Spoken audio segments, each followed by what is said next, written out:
स्वागत है आप सभी का इस दिव्य श्रृंखला के अरण्य कांड के द्वितीय अध्याय में। वनगमन के मार्ग पर अग्रसर श्री राम, लक्ष्मण और माता सीता जब घने अरण्य के भीतर प्रवेश करते हैं तो उन्हें चारों ओर प्रकृति की रहस्यमयी नीरवता और दिव्य आभा का अनुभव होता है।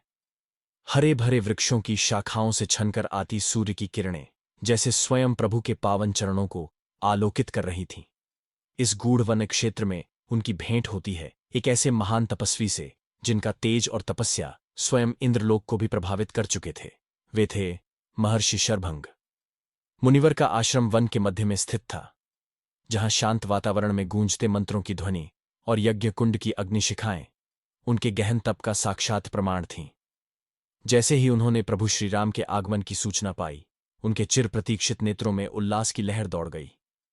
वे कांपते हुए चरणों से श्रीराम के स्वागत हेतु बाहर आए और गदगद वाणी में बोले, प्रभो, वर्षों से मैंने आपके ही आगमन की प्रतीक्षा की है।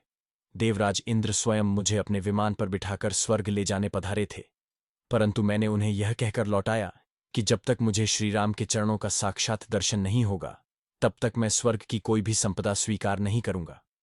श्रीराम, लक्ष्मण और सीता मुनि के इस अनुपम प्रेम और भक्ति से अभिभूत हो उठते हैं।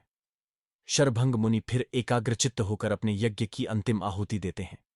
उनके चारों ओर बैठे अन्य मुनिगण, वन्य जीव और पेड़ों की शाखाओं पर विराजमान पक्षी सभी उस अद्भुत क्षण के साक्षी बनते हैं। अग्निकुंड में बैठते हुए शरभंग मुनि ध्यानस्थ हो जाते हैं और अपने तप से उत्पन्न दिव्य ऊर्जा से अग्नि को समाहित करते हैं। धीरे धीरे उनका स्थूल शरीर अग्नि में विलीन होता है और उसी अग्नि से प्रकट होता है एक तेजस्वी दिव्य रूप जो स्वर्ण आभा से चमक रहा है, शांत, स्थिर और ब्रह्म ज्ञान से दीप्त। समस्त दिशाओं में एक दिव्य प्रकाश फैल जाता है और वह स्वरूप आकाश मार्ग से ब्रह्मलोक की ओर प्रस्थान करता है, जैसे आत्मा ने स्वयं मोक्ष को प्राप्त कर लिया हो। यह दृश्य समस्त उपस्थित जनों के हृदय को विचलित कर देता है। यह कोई मृत्यु नहीं थी, यह था परम मिलन। यह अध्याय यही सिखाता है कि प्रभु श्रीराम के चरणों का दर्शन मात्र आत्मा के समस्त बंधनों को काट सकता है। स्वर्ग, तप, ज्ञान, योग सब तब तक अपूर्ण हैं जब तक उनमें प्रभु के प्रति भक्ति और समर्पण न हो।